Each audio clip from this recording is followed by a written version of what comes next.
Hello. Hey. You might remember from last year at Unpub when we spoke with him, when I had the shaky camera and the horrible audio. It may have been a cell phone. I don't recall. It was, wasn't it? It was on my cell phone. Yeah, it was a cell phone. This Yep. is a better setup this year. I don't recall. I'm not nearly as ashamed. We'll see how the videos turn out when I get home, though. But Pretty good at it, yeah. but you guys had Flicked and Furious with us last It year. was a fun time. So what's going on? What's how are things in the life of Winsmith Games? Where are you guys? Well, you may or may not be able to pick up the children running through the Yeah. hallway in the background, That's okay. but both of us have had a child in the last year. So we Hey, both have two now. congratulations, guys. Yeah, so that Alright. was fitting.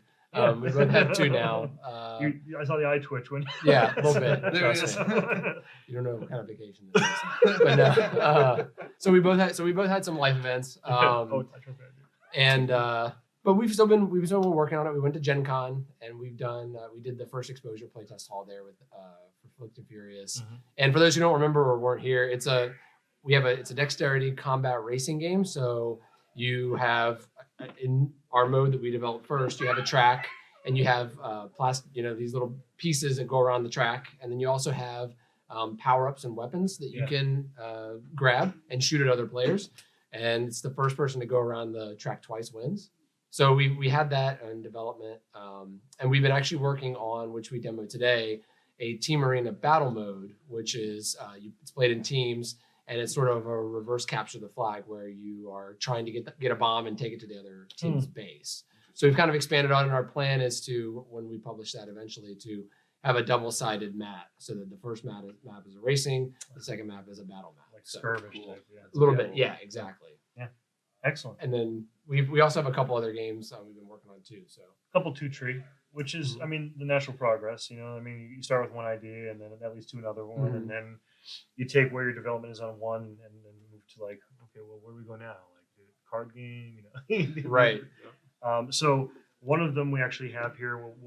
We're gonna switch the table eventually and show you guys that. Drunk drawer is the name of it. You're arranging a drunk drawer, which I think is an awesome Yep. concept. And what else you guys have going on? So we have Junk Drawer, which is a lighter tile placing game that the issue with Flicked and Furious, huge mat, very Yeah. expensive. Yeah. We vetted quotes to manufacturers. Yeah. We know the cost and the Yeah. logistical issues. Yeah. So our idea was to try and do something smaller, simpler, less risk Possibly for us. do well with it and then ramp into something Right. where you're more comfortable as an entity Exactly. on your own. And so Junk Drawer is one of those games. It's lighter. It doesn't take a year to develop. Right. And just in the last few months, we have a couple other really smaller games, two different card games. One's a 16 card micro game, like Mhm. 1v1 Very wizard smart. dueling. Yep. Which I got to play and it's good. Yeah. And another is a light card game called 10-Gallon Tank, and it is it's a reverse I split. You choose a you split. I choose. You're splitting fish into schools and adding them to your Mhm. tank. Lightweight set collection, kind of like Sushi Go, Okay. with unique drafting and splitting mechanics. Interesting. Yeah, so Interesting. we got some really good feedback on those this weekend. Really good feedback. So Unpub has been like instrumental in helping us take the ideas and refine them. And I mean, this is our third year at Unpub. So the first year we didn't have a table, but we signed up through Break My Game.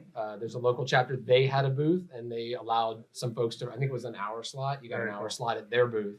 So we did that the first year. And that was with the game that we've kind of shelved. That was like our game. And then last year we had a table with just Flicked and Furious, and we had a ton of good feedback there. And so this year we have a table, and we didn't want to start with Flicked and Furious because we demoed it today, and similarly to last year, we went straight through 4 hours with no breaks Right. because it's Right. it's very lively and loud, and there were You very never table. like there's never a point where people Right. So we were like, we want to get some real good focus on these games, and then today we wanted to test the battle mode. So that's what we did. Yeah. Okay. Cool. Very cool. So big year for you guys this past year.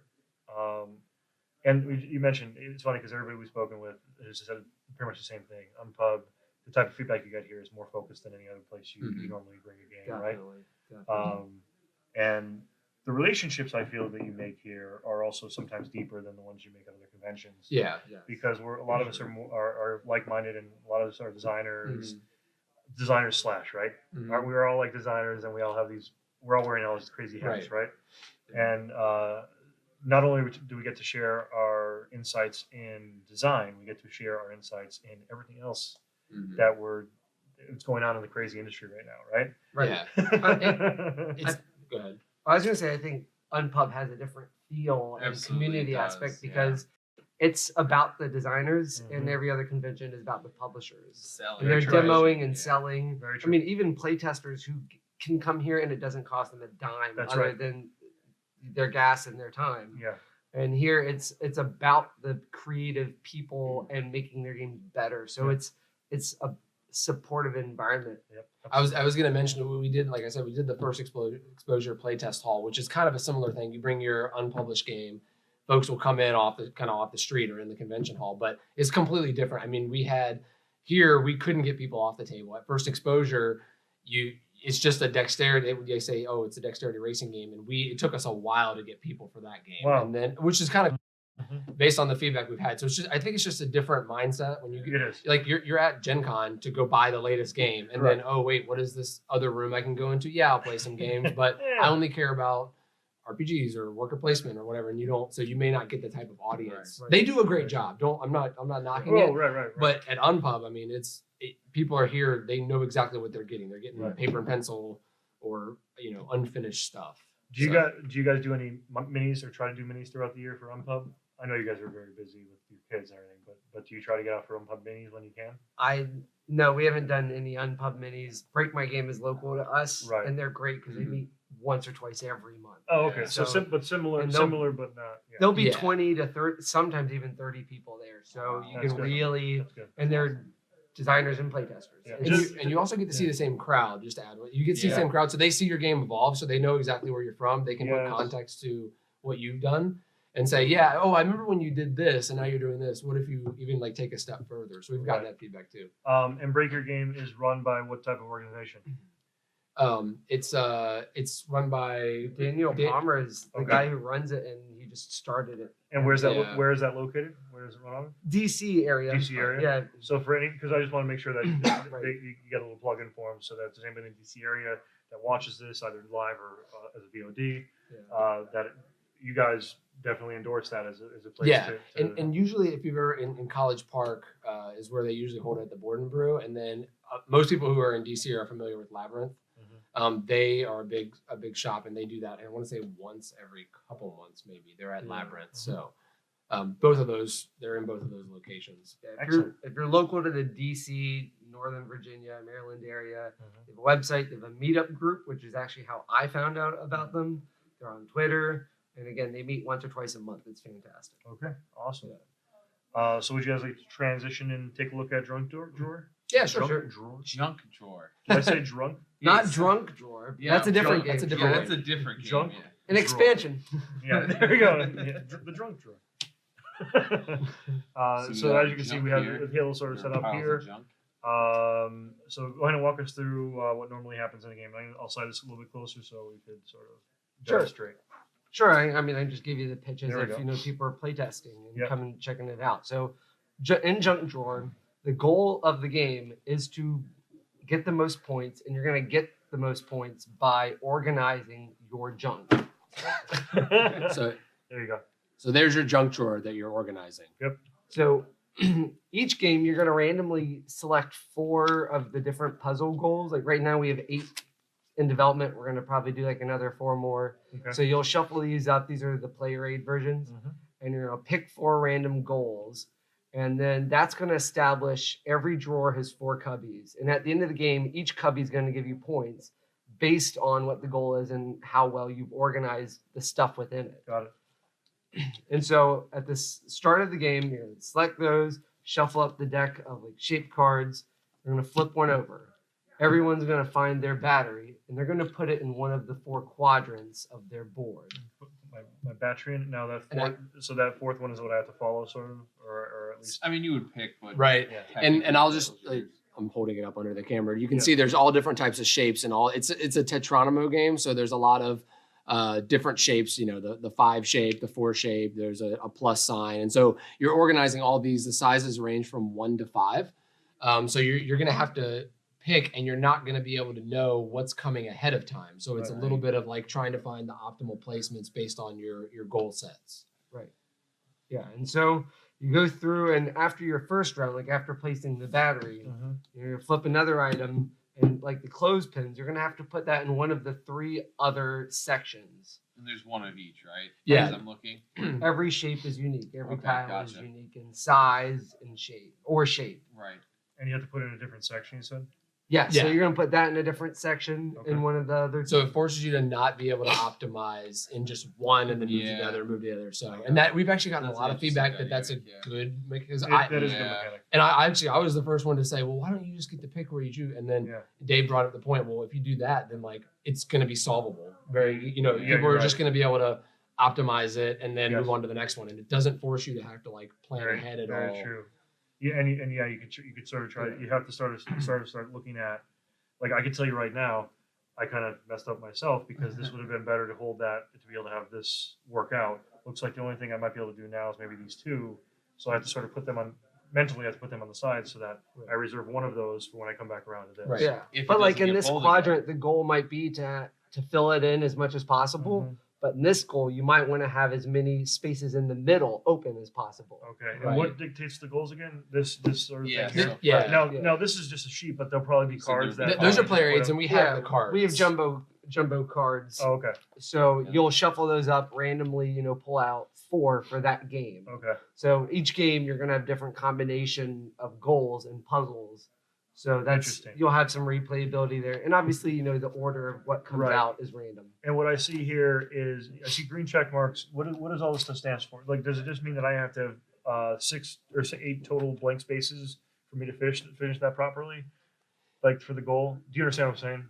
Yeah, these are just these particular are, as a player aid. It's meant to show you examples. One, tell you what it is, tell you how it scores, but then show an Okay. example of one. So I just put this together like largest completed rectangle. I just highlighted and put a check mark as that's the biggest Oh, rectangle okay. in this. Yeah, and I guess I Yeah. couldn't read it, so that's why I just Right. I was looking at the images. I was like, do I have to match the images? And now that I'm No, you don't. No, those are just examples. So whoever ends up with the largest rectangle of the table. No, you're going to score individually. So Oh, it's okay. more of a solitaire type of game. Okay. But you're going to You score mentioned each. roll and write, right? This evolved from like almost a roll and write premise. Originally, Yeah. yes. Mhm. Okay. Yeah. So eventually, so what you kind of get with a roll and write is, if it's Tetranomo pieces, a lot of the feedback was, okay, great, but like there's just something about having this in your hand and Mhm. placing it instead of, oh, let me pick a spot and drawing it Yeah. in. That's even more abstract than a tile laying game where you're trying to maximize your points. So I agree. but yeah, that's just a player aid for examples. But I was gonna say when we talk about the feedback that we've gotten, which I did want to go over because we've gotten a lot of good feedback. Yeah, Sure. absolutely. What people can expect from Unpub. Sure. Yeah. But one of the things we got was, well, the first was Dave had applied to be on the Feedback Frenzy, which is this Shark Tank. Can't say that, but Right. type of event where there were Shark 3 Tank, yes. game publishers, and you pitch your idea, and they give you instant feedback right there. There's no like Yeah. winner. You're what you win is It's really the good feedback. Really good Yeah. feedback from And people that so- would possibly buy the game. exactly right, or want to publish it. Right. Or want to publish it. Exactly. So interestingly enough, the first piece of feedback was, well, the first publisher said, I'm a theme guy, and you made a game that about a subject people hate, Yeah. organizing junk. Very true. And then the other publisher said, this is an abstract game, and it's tile laying, and those usually have painted on themes, which granted this is a painted on theme. Mhm. And he's like, I wouldn't mind it. So you actually get like a lot of just good feedback. It may be You do. counterintuitive, but you get some Right. constructive feedback there. It definitely and it did because I was listening to it and I thought they had some really good constructive feedback for that and things that I honestly wasn't thinking of and the way they presented them, and you do see that mix because one was like I can't see myself ever wanting to look at a junk drawer Mhm. even in a game form, and the other said it's doable. I mean, there's people that would do it, and then they came up with like the title right on the spot for you too. They said, yeah, just call it Spark Joy, right? Right. And then like roll off that sort of like kind of wave of popularity that comes from that.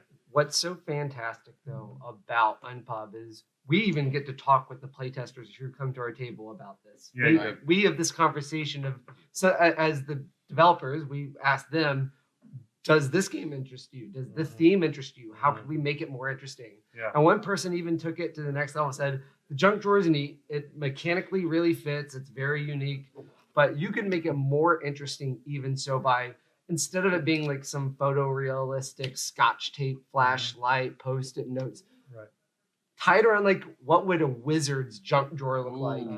How do they organize Really what's get in a into wizard? And theme. instead of a flashlight, have Ooh. a staff of sunbeam or Yeah. something. Yeah, So, like a torch or something. and then you Yeah. can have fun Yeah. with the illustrations and the Yeah. items and then naming it. And people like wizards like Yeah. me, so it's You can even do like it was really almost, cool. almost like a game inventory management, right? Like in PUBG, you have to like have all these things really quickly, like put them onto like your store and be able to Yeah. hold it. Or Skyrim, you open up you press tab and you open up your inventory, and how can I fit all these pieces in my inventory, or Right. like can I fit these spells? That's awesome. That is a really good idea. yeah, that was so. We have again like 30 people play test our game while we're here or more, and what's so great is you get the feedback. You Yeah, get you do. people just have an awesome idea. This theme junk drawer didn't even come from us. Right. It was at a Break My Game group. It was just cut out tile shapes. And someone's like, wow, it'd be a neat theme. Have you thought about doing like organizing junk? And Yeah. we're like, Yeah. that's awesome. That's a Everybody's great got idea. organized junk. Yeah. And then again, today we're saying that, and someone's like, they took it even another step up, like Yeah. organizing wizards junk. And so that's what you get out of this stuff, out of Yeah. like these conventions Yeah, or and have- groups. It's amazing. Different players, and each player's a different type of junk. Like Right. that kind of Mhm. aspect of it too. Very cool. Very cool. So I mean, what else do you guys like? What else is there? Anything else you guys want to plug or talk about? That Show us, even. or even show us. Yeah, anything else? You want to show the wizard, the wizard thing? Oh, the little micro game. Yeah, Yeah. well, like yeah, that. yeah, there you go. So while you're getting that out, Yeah. so kind of where we are with it, because we obviously Flicked and Furious is kind of our That's main- your baby. That's our baby. Yeah, you want that. Um, You want that to see the light of day. And So do I. That was a lot of fun. Yeah. And I know we probably said it last year, but like a lot of different ages and types of gamers could definitely get into that, or Right. not gamers even. and Which is what very we easy. and what we've run into, which is why we've been really focusing on these other games, is that just the producibility of it. Talking with Right. publishers, a lot of publishers are in the retail space, and Right. so great game, love it. Gonna be a challenge to produce, and I work with retailers. I can't get this on retail shelves because of the form factor. For those of you who don't know, it's a very big neoprene mat. It's like Correct. 44 inches long by 28 inches wide. So you're gonna have a big box. Yeah. And so it's sort of okay. That means we're actually, in fact, the Zev from WizKids, we talked to him. He said, great game, love the idea. He's like, I'm in retail. I don't know if I can produce this, but Kickstarter is the perfect medium for this. It is. Okay, great. So would love to do Kickstarter. Right. Unfortunately, we don't have a published game yet. So Right. no one knows us. I mean, we've built a good following on Twitter. So we have course. over 1,000 followers. We met you guys. Right. We've come to Unpub. So we have Yeah. a little bit of at least people know who we are, Right. but we never produced a game. So you Right. go on Kickstarter. Right. I'm asking you for 50 or 60 bucks for a big game. You Very know true. nothing about me. Very true. I've never done a Kickstarter. Yep. How likely are you to back? Probably not that likely. Even if you Right. like the theme, because there are so many Kickstarters that have great themes Yep. and they're big productions and they overpromise and Right. underdeliver. But I'll tell you what, you guys did your research, because I'll tell you what I'm hearing here that is making me happy to hear you guys sort of come to these conclusions.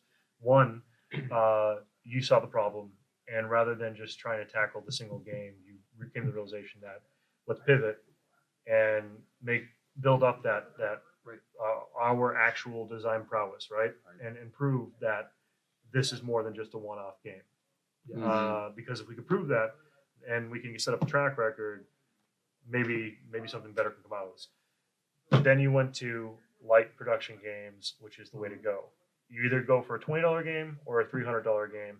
Never go for that $40 or $50 mark, because that is almost impossible to fund right now on Kickstarter. Right. Because if you go for that little area, unless you've already published before, unless you have something tried and true, everybody is ignoring that mark, because they're either saving their money for the bigger item, or they're okay spending $20 on a maybe as a first producer. And an interesting thing I've noticed about Kickstarter, just going through this process and looking at a lot of Kickstarters, two things. Number one, the bar is extremely high on Kickstarter. I mean, if you don't have full art, a graphic designer, reviews from good, like top reviewers, not just like your neighbor, like top reviewers or people who are known in the industry, Yeah. and you don't have attractive prices, Right. you don't have a history, Yeah. you're going to be at a severe disadvantage. Very true. Also, big publishers who are in the space use Kickstarter, and they have ridiculously low funding goals. Very true. So they already have the capital where if I just hit this $5,000 mark, Yeah. I'm going to sell all these games and I can do a 5,000 print run. I have a distribution network. Whereas Yeah.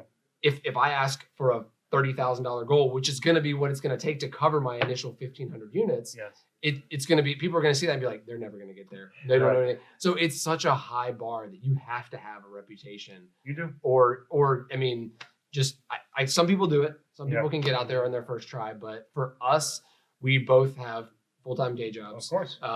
and Growing some money, family, but not a ton of money to just, Right. I could just eat 20K. We Exactly. can't do that. No, So right. so if something were to go south, Yeah. which is a very big ambitious project, Of course. it would kind of put us out of the whole Mm-hmm. opportunity to even do this anymore. Mhm. So trying to think about it from a smart and Right. looking at the market. But I can tell you now, even if somebody picks up this VOD and sees the reason why you're going to start with this, it makes sense. Mhm. And I'll tell you what, it's a lot easier for me to back you at $20 as a first time Kickstarter, like Right. I just mentioned. Of course. In a way, in a gamble, but it's really not because I trust in your design. I've played these games already. But the people that don't know you, it's going to be a lot easier to pick up 100 or 200, on that backer.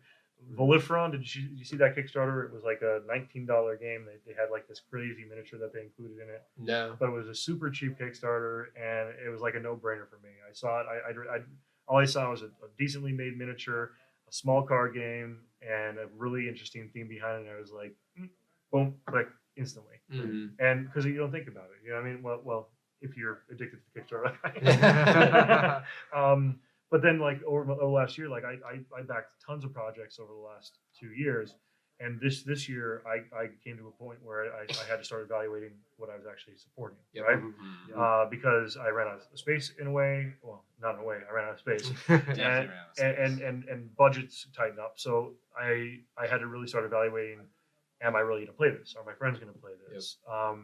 And there's a lot more that goes into my process of thought before I click now. Mhm. And there's a bit of an oversaturation at Oh, a bit. 300 games yeah, per right. month are on Kickstarter right now. Yeah. 300 board games per month. Mhm. New. And the range we're in with Flicked and Furious is probably a base $50 game. Right. I think between 40 and 50 is that tipping point where 40 and under, cool theme, it's a card game, go. Yeah. Not even think twice about it. Yeah. $50 is where you get to that, like, Yeah. I'm gonna drop 50 on Yeah, this. I right. really need to think about where I'm gonna play it. Yeah. I'm gonna at least do that second tier level of Yep. research of like, who are these guys? What are they Mhm. doing?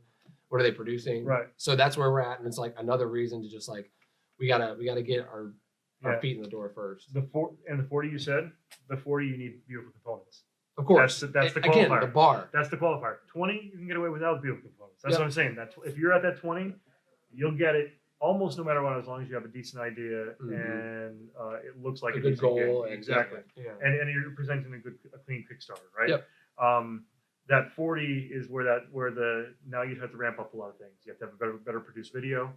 You have to, you know what I mean? Mhm. And which, by the way, videos aren't cheap. No, and all of that is sunk cost. Yeah. That's your barrier to entry to Yep. even Yes. maybe Started. succeed or fail. Yes. Yeah. All the artwork you got to pay Yeah. the thousands of dollars That's in correct. artwork. Yeah.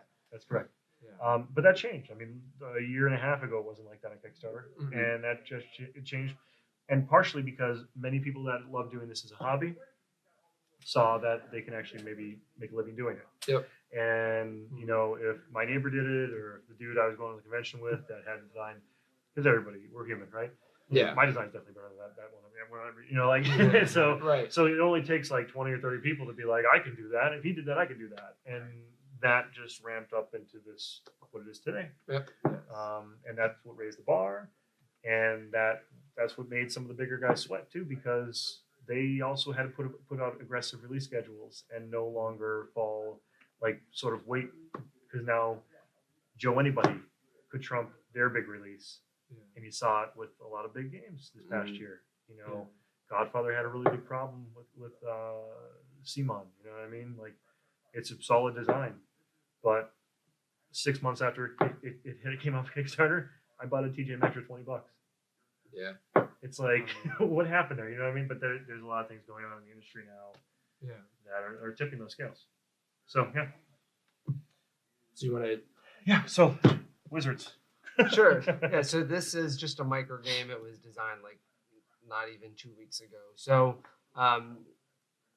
one thing that's great about Unpub, you can just bring a game. The expectations are games can be like have been developed for over a year, or they were designed last night in your hotel room. So there's the whole gamut of the range of development that's it's gone through. But this is a micro game. I'm right now work in progress calling it Mage Duel because what you're doing is it's a 1-1 competition spell casting game. There are 4 schools of magic right now. There's air, earth, water, fire. Each school has 4 cards in it. Each card's a spell. And each one is unique kind of in the flavor and the style of the gameplay. Mhm. So each player is going to get pick 2 schools of magic. And so there's a little bit of replayability and like mixing magic. Yeah, you basically it's a roll off, right? And then for the highest player person gets to choose their 2 schools. Yeah. Yeah. And each player has health. Mm-hmm. You're gonna shuffle up your 8 that creates your deck, and the goal is to get the other player to 0 health before you get to zero you get to 0. Yeah. So the game, you shuffle them. You have your deck of cards. Each player is going to draw 2, and you're going to start out by picking 1 spell. Both players are going to pick their spell. Mm-hmm. So I'll just pick a random one. Let's YOLO this. Let's go blind. Ready? 3, 2, 1. You flip, Simultaneous. Yep. and then every spell in the game has a unique speed. So the higher speed gets to go first. That's correct. And so the higher speed's going to cast and deal damage. There's going to be some effect. Some of the spells have ongoing effects, so they stay in play. And after that, Yeah. So in this situation, you could just see right here. I'm not sure if you'll read it. I'll read it out for you guys. This is a water spell. It does 1 damage. It also prevents damage you would take this round. Instead, you gain half of that much health. Round up. The card I played does not produce any damage against him, so in a way that effect fizzles. yeah. But he does do 1 damage to me, so I go down to 9. Right. And then from there, Yours is an ongoing spell. mine's ongoing. So mine would just sit here on the table. His would go into the discard. Ongoing, each spell that would deal 2 damage or more to me, I prevent 1 of those damages. Yes. Damage. And then we just start another round by drawing 2 cards. Yeah. Oh, 2 cards. Here we go. Ready? Two round. Then you're gonna have 3 spells to pick from. Okay. Sorry, I should probably have 1 more. Shift 3. Yeah. Yep. Shifty. Boom. 1, 2, 3. Boom. Reveal. All right, so you got me beat this time. You have Stone Fist. It's deals 1 damage, but if you happen to be faster and your speed is 25, you deal 2 extra damage. Yep. And I got Blood Rage, which is speed of 11, deals 2 damage. It has an ongoing effect. The next time that I'm slower than you, I add 40 speed to my spell, Oh, and cool. then this would get discarded. So it's like a one time. The next time you're slower, Yeah. chances are you're gonna be faster. Right. And so this synergizes with like some of the other cards. Like Air has a lightning bolt spell that says if this happens to go off, lightning bolt says Right. for every 10 is faster, deal an extra damage.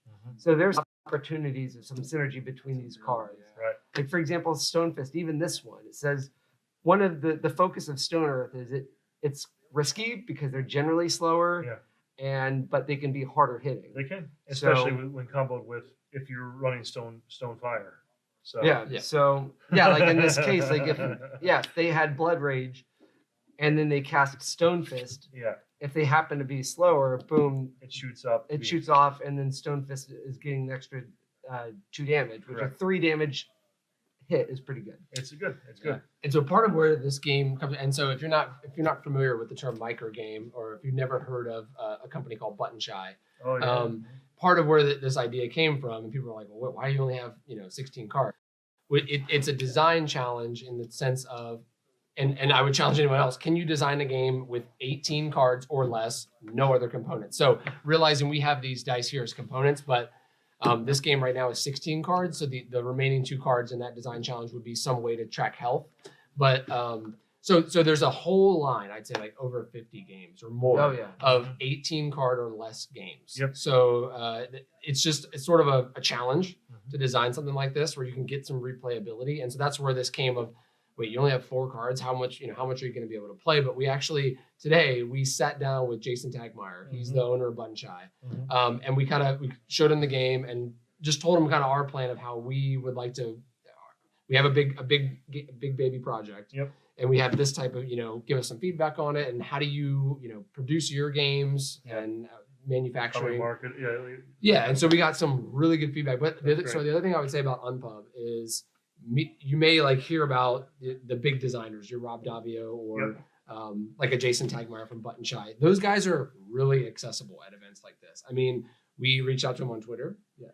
And he said, okay, we said, we're at table K3. He said, all right, I'll come over. He just came over and sat down for like 30 or 40 Yeah. minutes. It just took 40 minutes of his time. You could have been looking for other Button Shy games. Right. But this is the type of tight-knit community, the board game community, where everybody was in our shoes at some point. Yeah. And everybody, I mean, I saw so many people with their games, their prototypes just sitting out, left it overnight, sitting on the table. Like it's a tight-knit community where I feel like you don't have to worry about an idea getting stolen. You don't have to worry about Very people true. are usually just so open to talk to you and tell you about their process because Right. they know how hard it is. Right. By the way, one thing we learned, Yeah. small game, medium game, big game, it's all hard. The It is- whole board yeah, game that's production true. process That's is true. really hard. That's very true. Kickstarter is hard. It's Yeah. all hard, and it's Yeah. something that Yeah. I mean. Jason told us. He said, "I have a 40-hour-a-week job, Mhm. and for 5 years, from 5 to midnight, Yep. I worked on Button Shy, Right. and I finally broke that barrier where I can now make it my full-time job. Wow. But 5 years, 5 p.m. to midnight. That's Yeah. the dedication it takes for him to figure out how am I Right. going to stay in this space of Right. micro card games and make this whole idea work." But the funny things we mentioned, if you're here to make money, you're doing it wrong.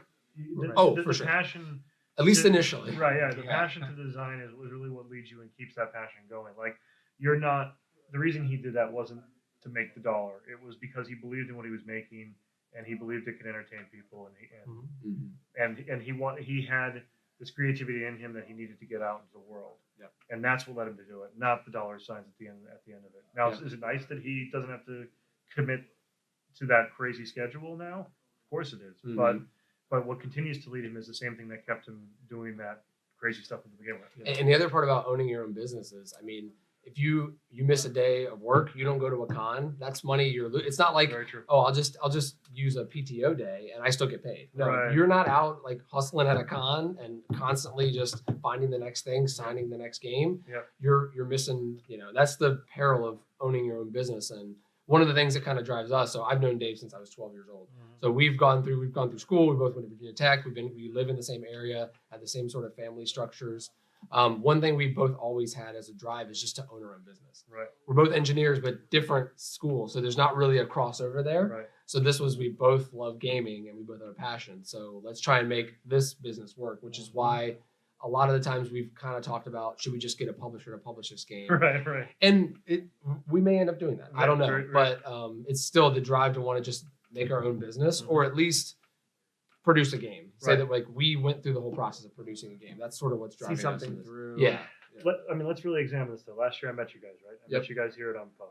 You had one game. Yep. How many games you guys have now? We brought 4. We have with us. 4, yeah.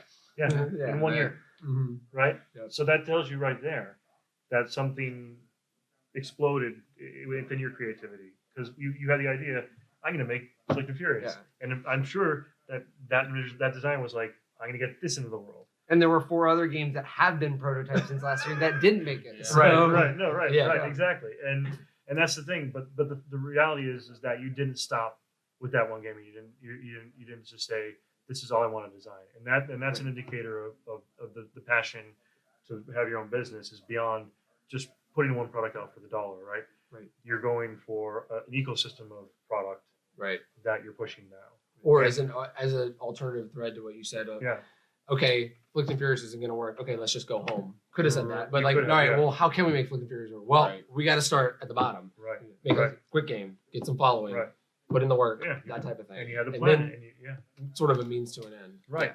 And But you just didn't give up. You didn't walk away from it. And kudos for just that. the last time Tom from Silver Clutch, it was kind of the same thing. Like Mhm. the game he was showing us that's in development, he's like, this has been my passion for a really long time, and like we've been trying to get this forever. But he started with a different game that he knew was maybe a little bit more further along, and was able to build that reputation. And then now he's making the game he's always wanted to make. Trying so.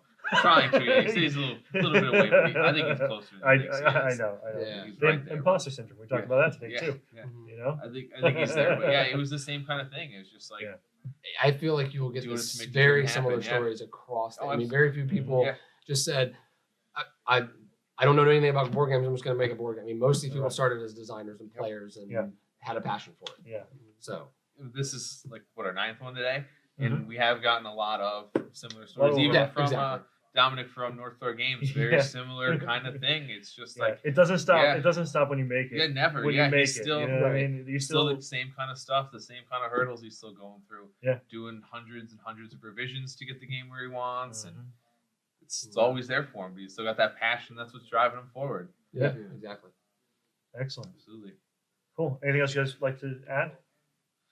Anybody you want to shout out to? Say hi. I Our like families, this. who I don't know if they're Family. watching, I but like this. I like your micro game a lot. Yeah. Yeah, I well, like just the whole idea, the theming. I like it a lot. And part of Yeah, one thing feedback we got that and this was actually from Jason Tagmeyer was, he said I like the concept, but if you own the game, you're probably at a much higher advantage than folks who don't own the game who are just playing because you know all the cards. So he said, why don't you make it a 20 card game? Because we're not necessarily going through button shop. He said, why don't you make it a 20 card game, and for each school you randomly pick one to get rid of at the beginning of the game, okay. so that There you you don't go. necessarily Yeah. know exactly. exact combos. that Oh, are does he happening. have that spell or not? And so at least it gives it a little more replayability, as well as we had already talked about.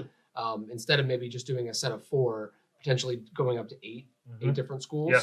Yeah. And then and that just gives you so many more permutations that okay, Yeah. I do know all the cards, but still like, wait, what did water and air do together that's gonna Right. that I need to worry about? Right. Or the other school. So it's potential for there. I mean, we'll see where it goes, but Of course. Yeah, But absolutely. you're on the right, I think you're on the right track. I think you guys have a solid plan. This is only 2 weeks old. You said. yeah. Honestly, like this when you first presented to me, this seems much more developed in 2 years. There's obviously some balance things you guys talked about. The 20 card system sounds like a pretty good idea to pursue, and that's the beauty of this. Like you never really know until it hits, right? You Mhm, go through these iterations, but at one point you're going to say Mhm. it's ready. And I would say alternatively, Yeah. at some point you're gonna have to say it may not be 100%, That's but I true. got to go with it. That's Yeah. true. And That's because true. we'll too. just permutate Yeah. and Right. all the time. I can tweak this. I can tweak this. Right. At some point, you just got to go. All right, let's just go. Hit the Right, go button. and that's the thing. The danger of over design is a real threat almost every time you sit down and design something. You Yeah. know, and people talk about all the time. I did put too much in the game, and then you have to trim it back, and then you feel like you might have to put more. And there's just another balancing act. Yep. You know? So yeah, excellent. Sounds good. It was really good, guys. Yeah, I Awesome. really appreciate Thank it. you so much. Yeah, thanks for No hosting. problem. Always, No it's great. problem. Yeah, Yeah. free pub for us. Yeah, absolutely. Looking forward. Did you guys have an? Oh, never mind. Mage Joel, I remember. Sorry. I was Right. gonna say, do you have a name for that one? I was like, duh. Yeah, you told us. Yeah, that's the working title. It's like, Working duh. title. Yeah. Yeah, it's definitely a still working though, title. Still though, yeah. And, I don't know. Did I ask you guys about conventions you're going to be heading up to next? We are definitely at Gen Con in Okay. First Exposure Okay. Playtest Hall. Okay. So we'll be there, and then you may be at. Washington Con is Washington always Con. in Washington D.C. Okay. First or second week of September. Okay. I've always gone there, and then last year I was able to go to PAX Unplugged, so I might be able to go there again this year. That'd be nice. That would be. Yeah. Yeah. I'll be Yeah, there. we're usually there. Sweet. Yeah. Oh, great. Yeah, Yeah, we went the last 2 years. It's a good time. I'm hitting Origins this it's year fun. too. So I'd love to hit Origins too. Yeah. Yeah. I was gonna say we're considering Origins he's going to. I haven't decided yet, but oh wait. Now you're thinking you might. I might. I have to. This is yeah, I don't news, know. everyone. Yeah, I don't know. We'll have to see. See what happens is it's been a few months without going to con with me, and now you got the bug again. Well, I don't That's know what if it's that happens. so much as it is just like. I yeah, know. don't You're getting where I'm married. gonna You're be getting at, married this yeah. year, so Trying to there's find a other things house. happening. Trying to buy a Oh, house. gosh. Jeez. A lot happening. Yeah, it's Lot a big year happening. for Dave over there. Yeah. So yeah, this was great, guys. Thanks for coming. It's Appreciate always it. fun. Thanks. Yeah, if Maybe next Unpub we'll be getting Flicked and Furious Kickstarter. Or something. I hope so. I That'd would be love great that. because That'd again, it be was one time. Yeah. Yeah. But I would just say short plug. If Yeah, of our course. main medium of communication is Twitter. Okay. So we are very active on Twitter. So Yep. if you want to follow us, it's Winsmith Games, no space, Mhm. on Twitter, and that's where you That's where most of which you you can can interact with us if you'd like. Yeah. We'll be building out other stuff. We had a Facebook page, but there's not much to keep up with when you're just unless you have that solid product launch that you're going for. and we actually have been doing a newsletter every single month. Mhm. We are slacking on this month, so Okay. we'll have a big Unpub update, but we've done it for 6 or 7 months. After Gen Con, Right. we did it every month. Good. Just to say where are we, what's the development like, and Sounds to good. kind of keep in touch. So let us know if you want. Yep. Excellent. Awesome. Well, thanks again, guys. As Awesome. always, Will. Thank you. Thank you. Absolutely. Oh, Thank you. awkward shakes. Here Here we go, Dave. Thank you. Great. All right, so guys, we're going to take a little break. We are going to have the organizers of Unpub with us after this small break, and we're going to talk about sort of what Unpub was from the start and where it's going to be going into the future. And Dave is just changing the screen to block my face. Yeah, He hates me. whatever. Yeah, I didn't have the right one transition. it's up, okay. but whatever. No, Dave, it's okay. It's okay. But thanks, guys. Stick around. We'll be back. See in you in a just bit.